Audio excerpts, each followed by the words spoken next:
Okay, welcome everyone. Thank you so much for joining us for our webinar today.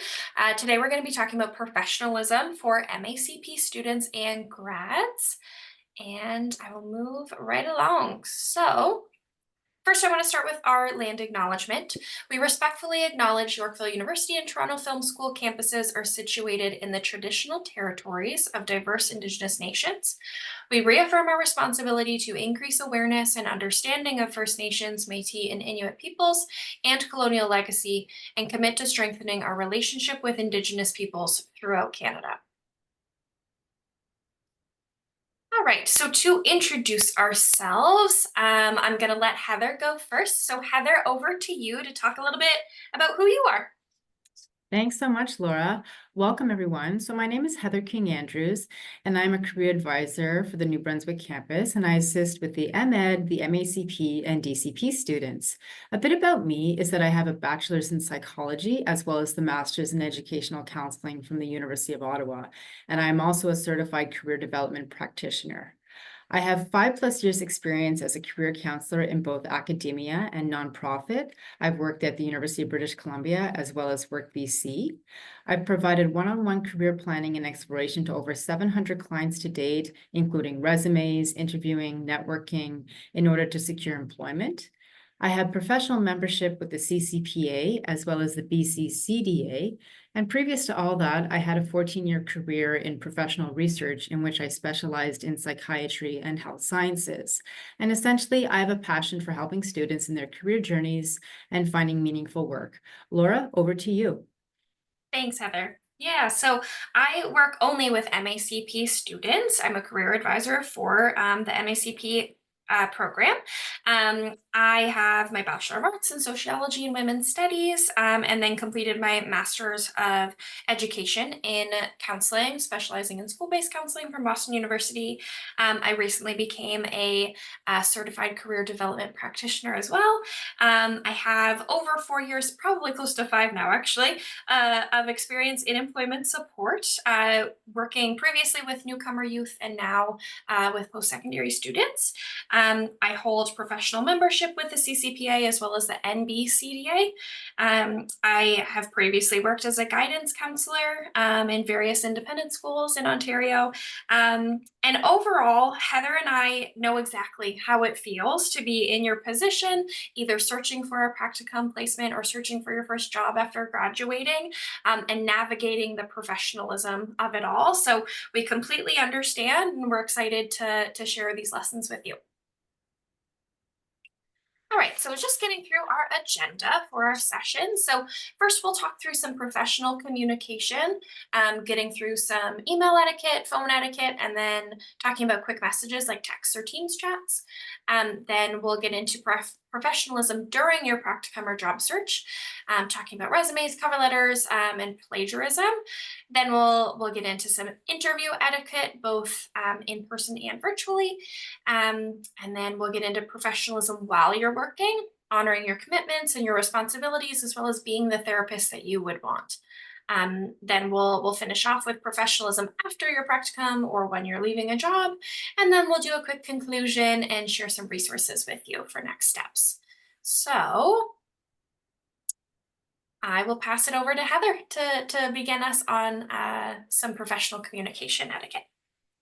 Thank you, Laura. So now we will discuss various means of professional communication when conversing with employers, clients, and other professionals. This is a competency that is not only required to build professional relationships, but also your first impressions and reputation as a professional. Next slide, please. Whether you are studying, making new friends, or connecting with employers, it's essential to know how to write and send professional email messages. Let's talk about how to write a professional email and what the guidelines are. Next slide, please. Whenever you send professional email messages, it's really important to make sure the message is perfect. It is important to know what to include in your messages, what not to include, and how to close, sign, and send your email messages. Your email should contain 1, a subject line. The subject line should concisely convey your purpose for writing. Your subject line should be something as simple as thank you or request for an appointment. Next, greeting. Even if you are writing a very short email, you should include in greeting. You should know the title and name of the person, include both the last name and title, and I will provide an example shortly. Length. Keep your email as concise as possible. People tend to skim long emails, so only include essential information. Closing.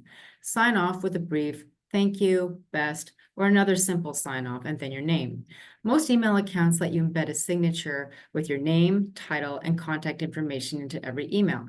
And it's a terrific way to make sure the correspondence is more professional. Next slide, please. So here's an example of a simple professional email sample regarding requesting an appointment. So I'll read it aloud. Dear Heather King Andrews, my name is Brianna Cohen, and I'm a first-year MACP student and currently seeking support in my practicum search. I understand that I need to tailor my resume in order to be successful and hopefully land an interview. I'm wondering if you can please help me by reviewing my resume at your earliest convenience.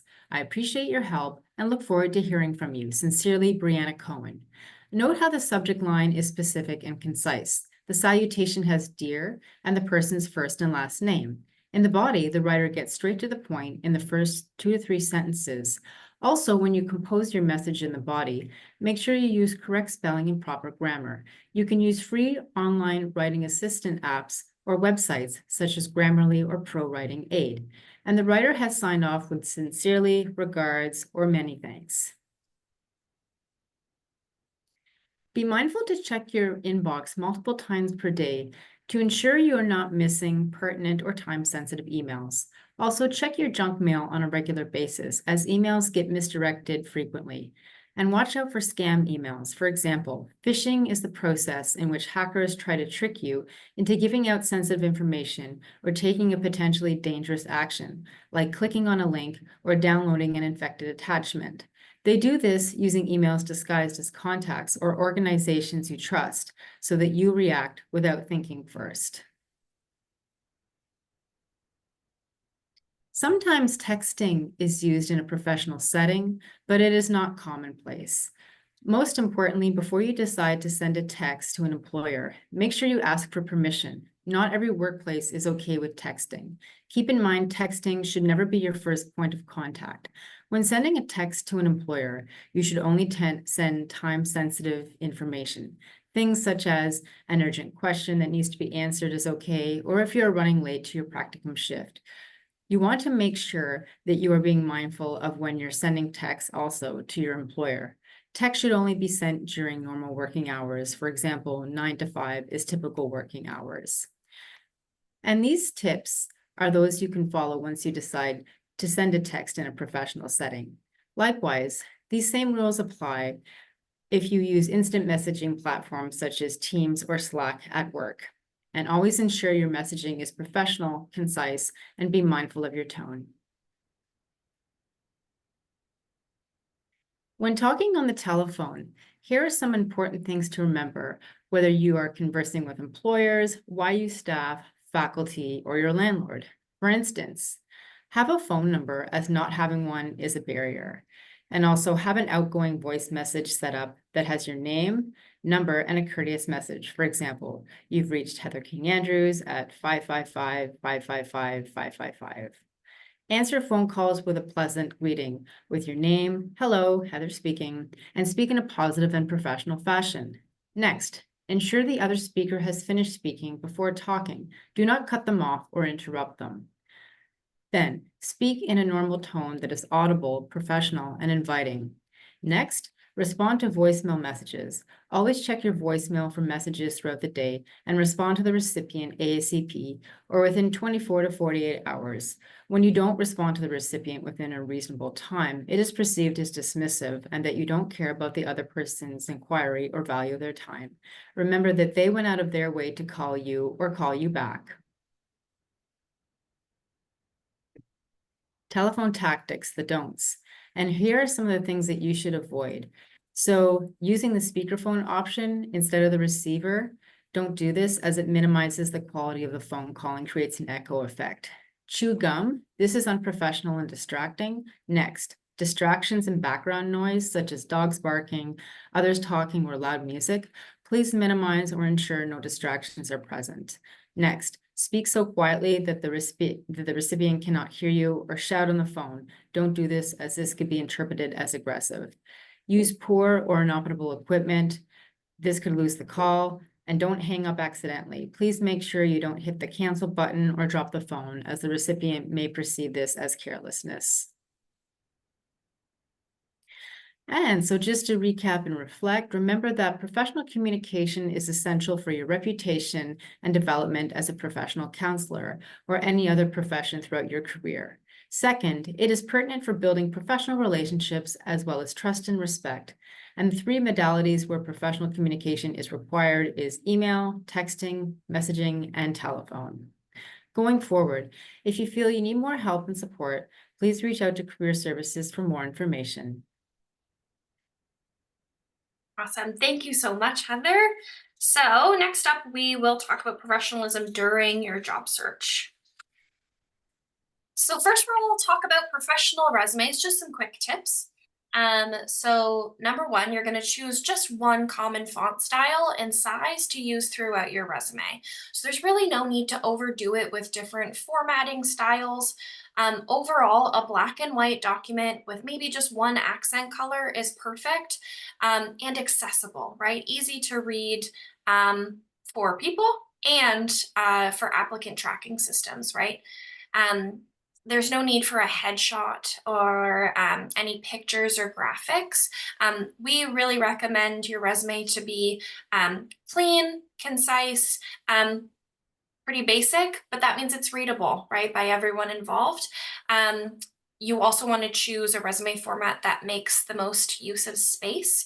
We discourage students from using resume formats that use more of a vertical style. Often these will leave big blank spaces that can make a resume just look empty.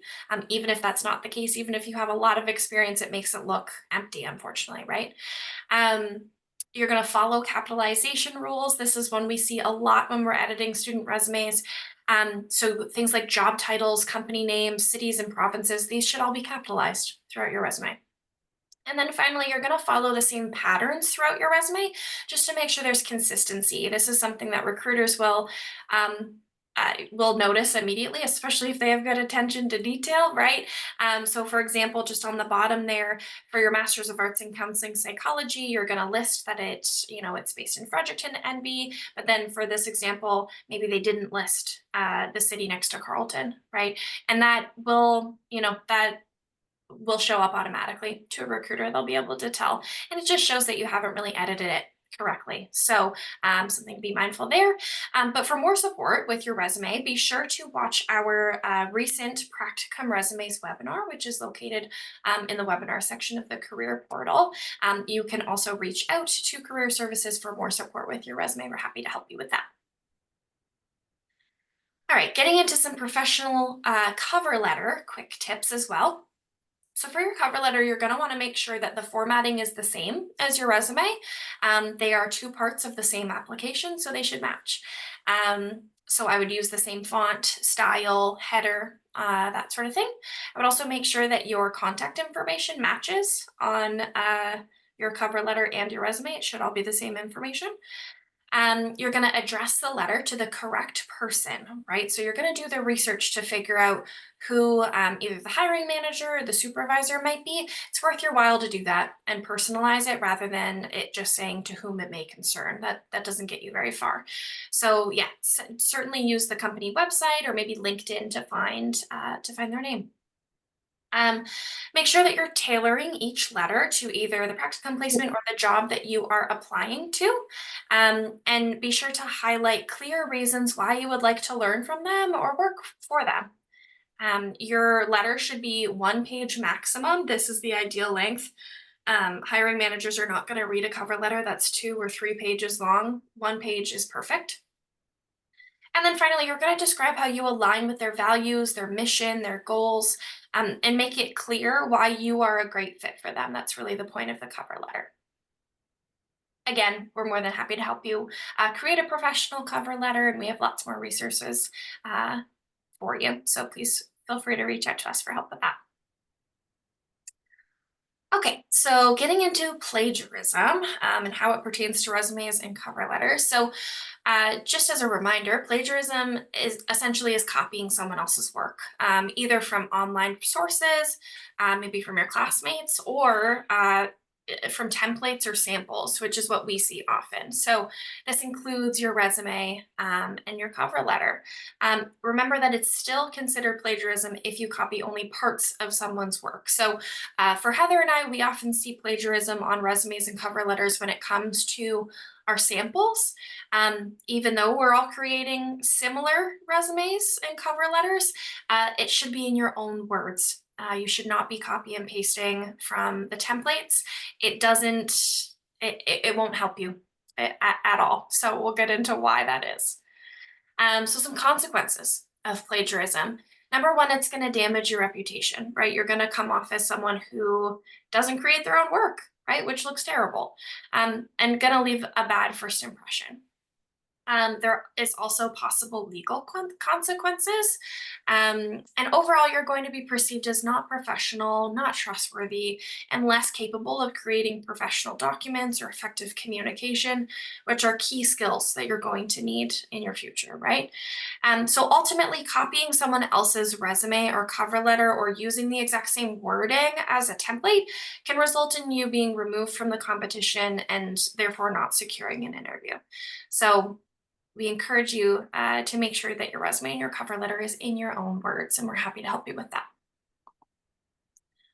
Okay, so some rules to live by with that. Be honest on your resume and cover letter. You should not be lying on either of those documents. We don't suggest collaborating with others, other classmates or friends. You truly want to make sure it's in your own words. Don't copy from those templates we mentioned. Again, paraphrasing to make sure that it is all in your own words. And then we encourage you to check the YU plagiarism policy just to make sure that you understand the rules and the consequences of plagiarizing. Okay, moving into some interview etiquette. Okay, so for an in-person interview, we have some best practices. So number one, you're going to prepare and you're going to research for this interview. This is not the time to wing it, right? So in your preparations, you're going to be researching the location of where your interview is. Make sure that you understand how you're going to get there, the bus schedule or the parking situation, making sure that you understand where you're going, first of all, and then doing research on the company itself, right? Again, just like their mission statement, their values, any recent initiatives, that sort of thing, making sure that you know as much as you can about that company to show that you want to be a fit there, right? You want to be able to join their team. You're going to have a professional appearance that just shows that you're taking it seriously, right? That you're putting your best foot forward. And this includes being mindful of scents. A lot of workplaces now have adopted a scent-free policy, which means you shouldn't be smelling like anything. You're also going to be on time, which means you're going to be early. We suggest showing up to an interview between 10 to 15 minutes early just so you can check in, perhaps with their front desk if that's appropriate, or just showing that you are prepared and on time. And so you can sit for a second before your interview starts and take a deep breath, maybe collect yourself.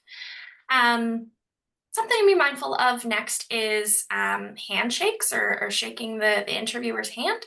I think previous employment support advice would say you need to go into an interview with a strong handshake, but that's kind of passe now with COVID, right? We want to be mindful of germs and also different cultural or religious beliefs as well.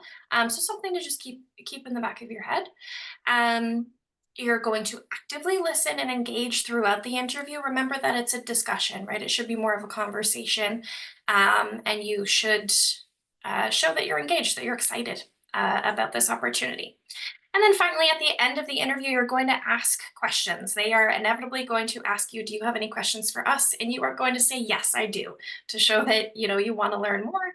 And then finally, you're not going to leave without asking about next steps, right? When should I expect to hear from you next? Or what are the next steps in the selection process? That's your time to ask for that. All right, so moving into some virtual interviews, some do's and don'ts, similar but a little different than an in-person interview. So do sign on early and leave time to troubleshoot. So I suggest logging on to Zoom or Teams or whatever it is at least a half hour before your interview is supposed to start, just to make sure that it's updated. Sometimes Zoom will start, I'm sure we all know those like last minute updates, and you don't want to be late to your interview because your Zoom was updating and then you had to restart your computer or whatever it is. Make sure you take care of that before, and that you've made sure that your camera's working, that your audio's working, all of that. I would mitigate that way before. You're going to use the mute button when you're not speaking. You're going to look presentable, including your hair, clothing, etc. We suggest dressing for a virtual interview just like you would an in-person interview. This means wearing interview pants, not your pajama pants or your sweatpants. God forbid you drop something and you have to pick it up, and all of a sudden they see your pajama pants, and your professionalism goes out the door at that point, right? And then you're going to notify in advance if you're either unable to make it or if you will be late. But overall, that shouldn't really be the case. If you have accepted this meeting invite or interview invite, then you should be there. You should be honoring that commitment, right? All right, moving into some don'ts. Do not eat, smoke, or vape on camera. Hopefully that's obvious. You are not going to do that. Don't talk over each other. Either use the hand raise feature or just wait your turn. Um, don't have a distracting or a messy background behind you. Either use what we have behind us, a different background, or just make sure that your background is clean and tidy. I wouldn't use your phone for an interview. It really is your best bet to set up your laptop. Make sure you have a good webcam, good audio, that sort of thing. Um, don't turn your camera on and off throughout the interview. It should just be on from the second you join the meeting.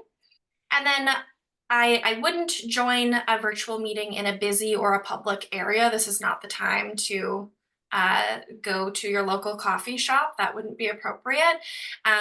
Either do it at home if you have reliable Wi-Fi and a quiet space at home, or if not, a place that I suggest students is your public library. Often public libraries will have rooms that you can book with a librarian. That way you know there's reliable Wi-Fi and you won't be interrupted, and that it'll be a quiet space for you to join this important interview, right? Okay.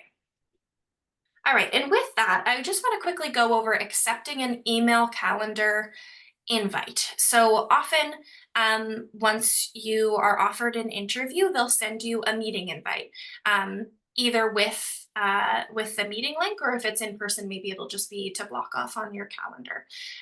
So it's important that when you receive this invite, it'll look like this. It's important that you click accept. So in the middle of that window, kind of, there's an accept, tentative, or decline button.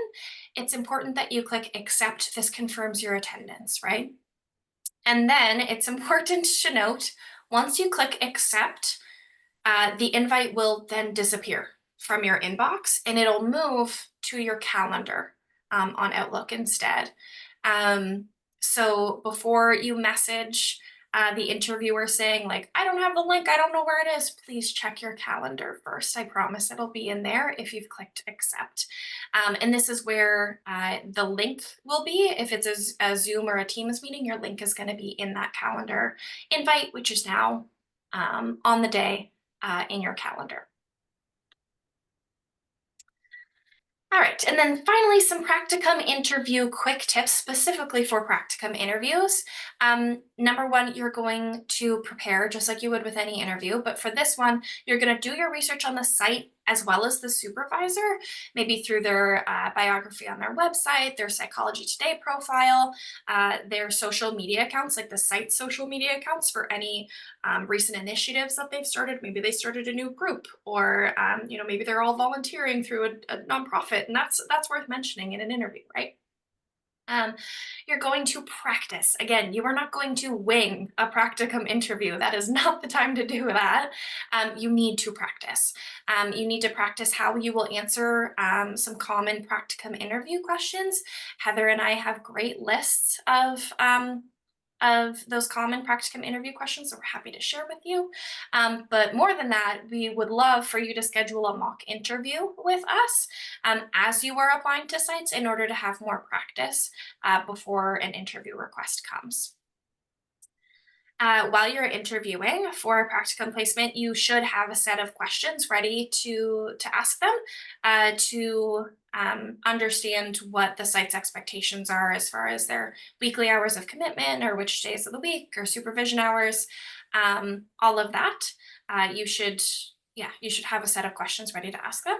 And then as you're applying to practicums, you should be mindful about your own expectations and time limitations. And you shouldn't be committing to site expectations that you cannot meet, as this can damage your relationship with the practicum site and could cause an early discontinuation. So it's worth your while to do some thinking as you begin your practicum search about what you can commit to and what you can't.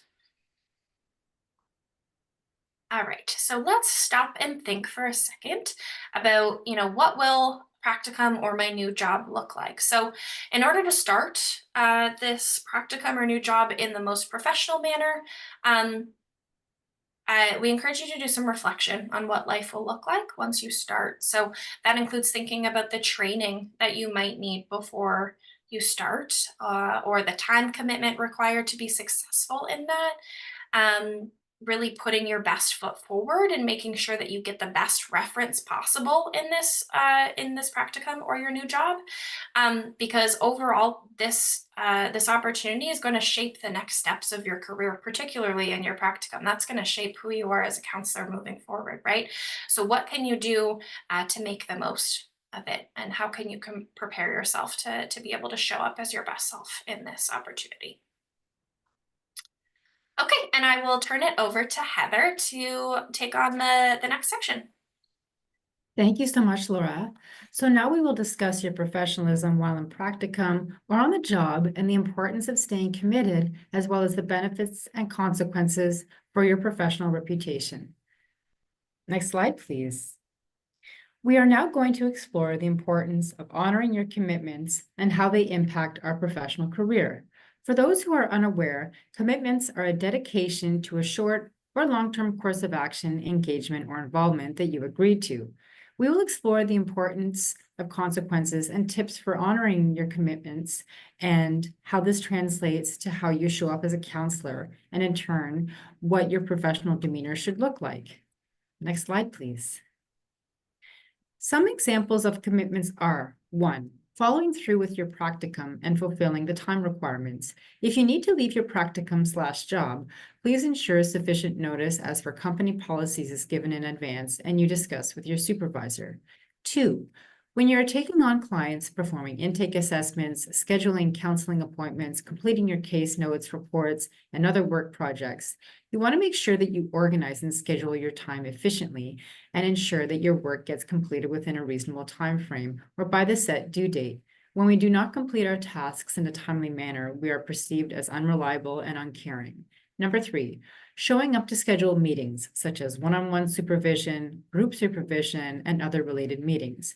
Showing up to your scheduled meetings shows your dedication, seriousness, and willingness to learn. 4, showing up to work on time is critical for all jobs, as this demonstrates your punctuality and that you prioritize your work. 5, it is our commitment to respond to emails and phone calls in a timely manner. You should always make it a habit to set a specific time of the day to respond to your emails. For example, start your morning and take 30 minutes to respond to all your emails. By the end of the day, do the same thing. This shows your dedication, leadership, and time management skills. Benefits of honoring your commitments. Now that you are aware of some of the major commitments for MACP students, I want to walk you through the benefits and importance of honoring your commitments. Some of the benefits is that it builds trust with others, boosts your own confidence, establishes a positive reputation, strengthens relationships, and provides possible opportunity for growth in the workplace, such as employment opportunities. It also improves public perception and earns loyalty, as well as creates open communication and transparency. Remember, when we honor our commitments, others will be more willing to provide you with future referrals.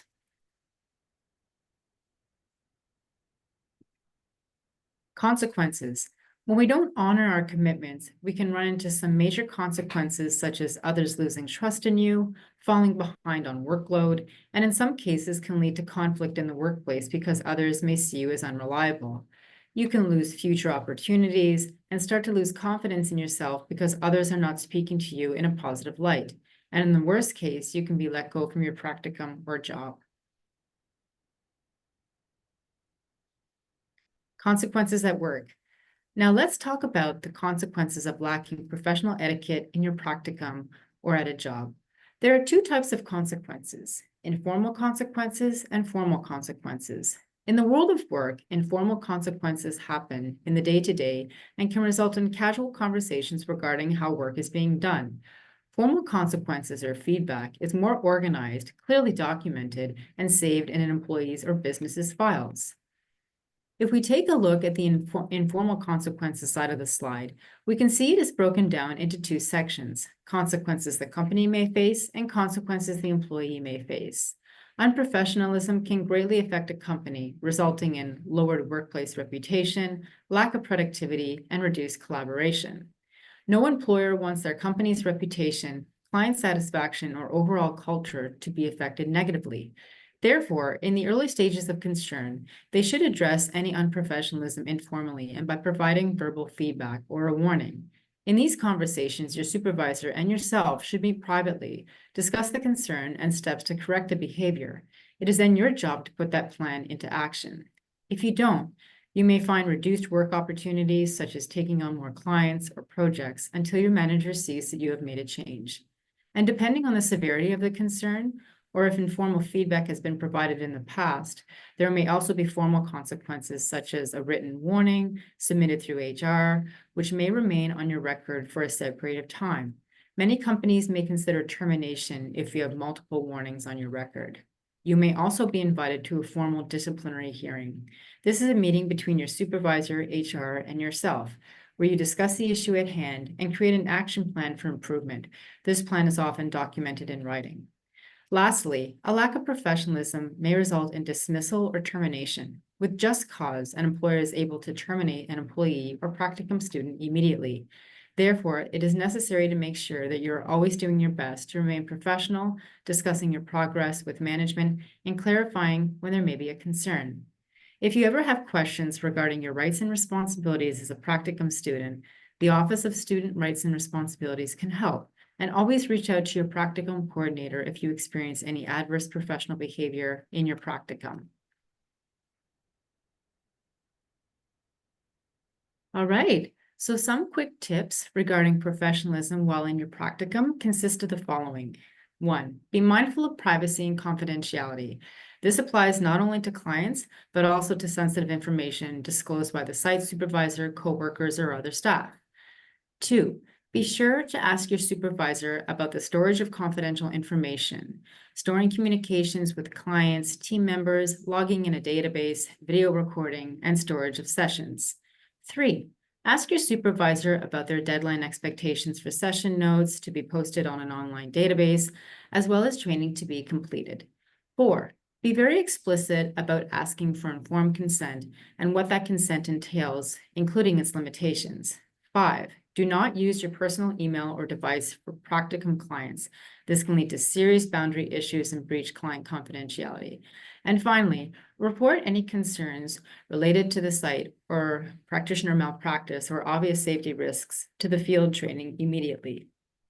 And finally, ask for support if you are ever in doubt, as these topics are out of our scope as career services, but your supervisor, practicum coordinator, or the Office of Student Rights and Responsibilities should be able to support you with any questions surrounding these topics. And finally, be the therapist you want to be. Some key tips for best practice to ensure your success in your practicum consist of: number 1, Exercising self-care throughout your day or week. So this could be physical activity, getting enough sleep, making time for family or friends. Also, get a therapist yourself. And so not only do you have lived experience regarding what it means to be a client, but you're taking care of your own mental health and well-being. Being a counselor can be extremely taxing, and professional burnout does happen regularly. Do not overbook yourself and maintain communication with your practicum supervisor. 2, prioritize your practicum. We understand that many of you work and have other personal responsibilities, such as family. However, you should be prioritizing your practicum, as this experience will be instrumental in your development as a counselor, and this most likely will be your reference to help you get your first professional counseling position. Number 3, always be open to feedback and take direction from your team and supervisor. Remember that you are there to learn, and your supervisor is a guide and support, and so ask lots of questions and reflect. Also disregarding or ignoring feedback from your supervisor, professor, or other professional is seen as disrespectful.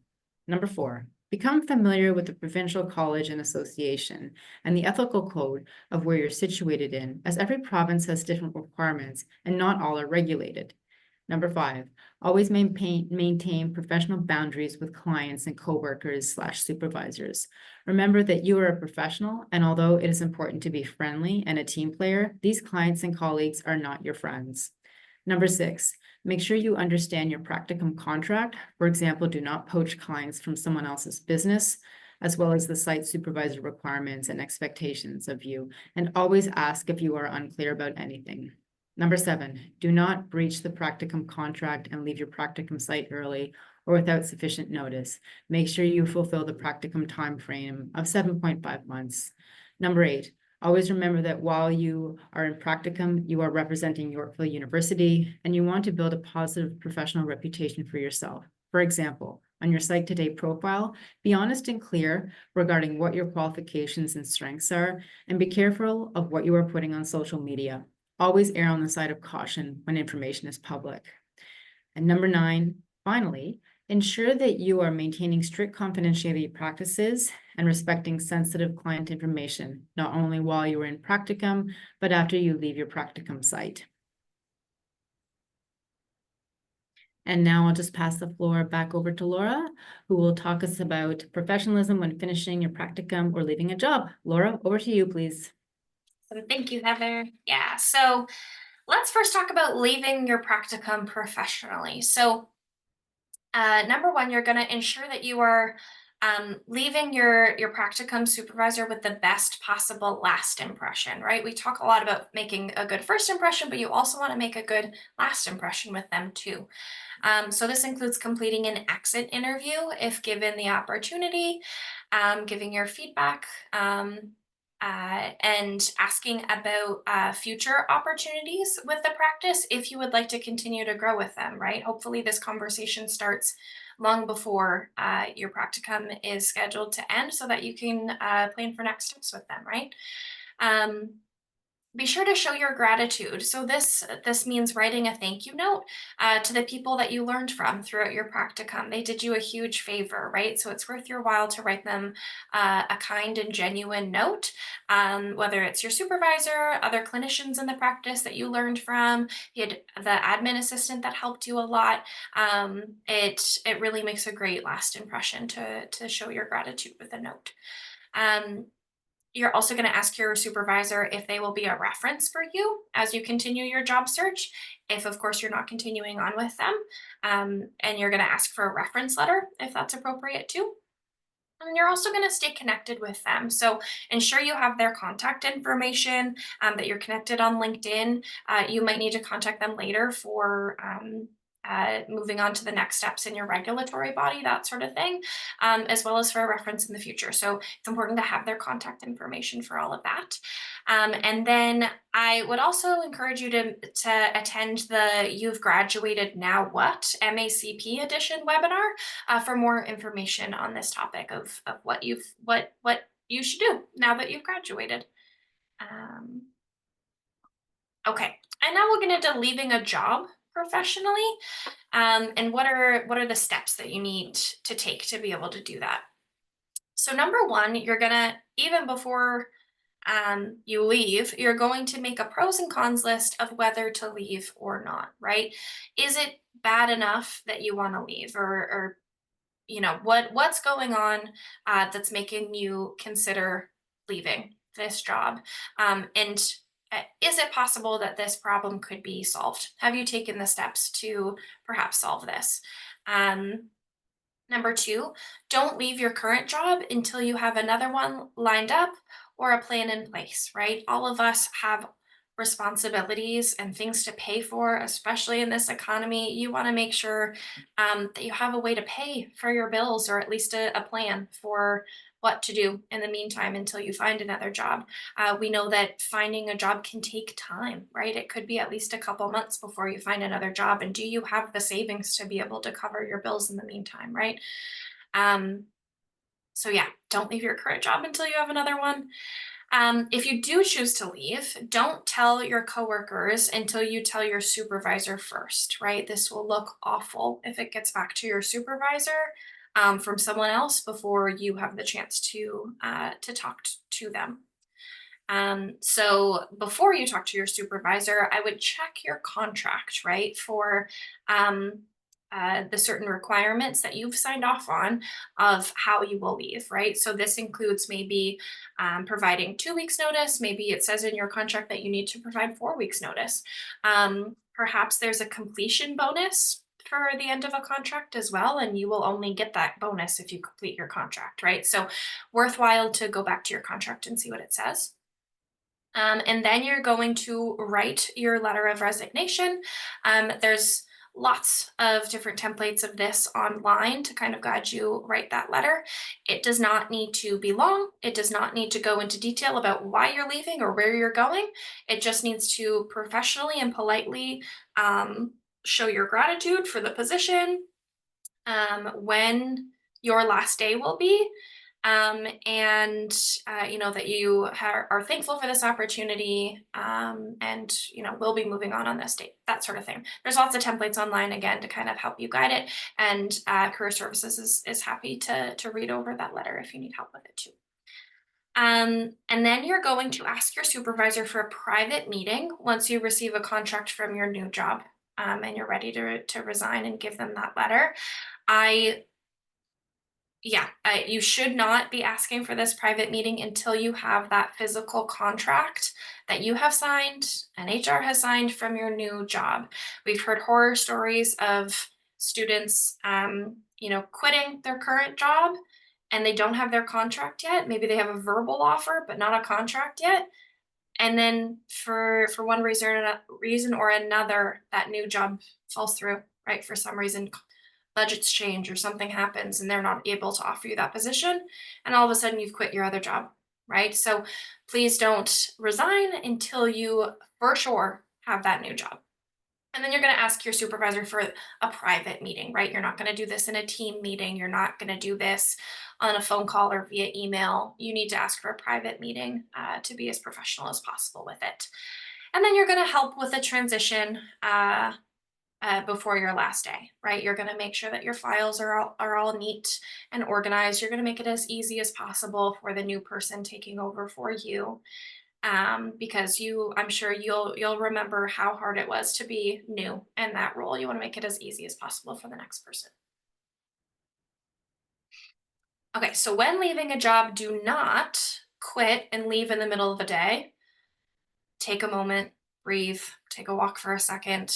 Whatever with whatever has happened, we highly discourage you from just quitting and leaving in the middle of the day. Not professional. You won't get a good reference from that, right?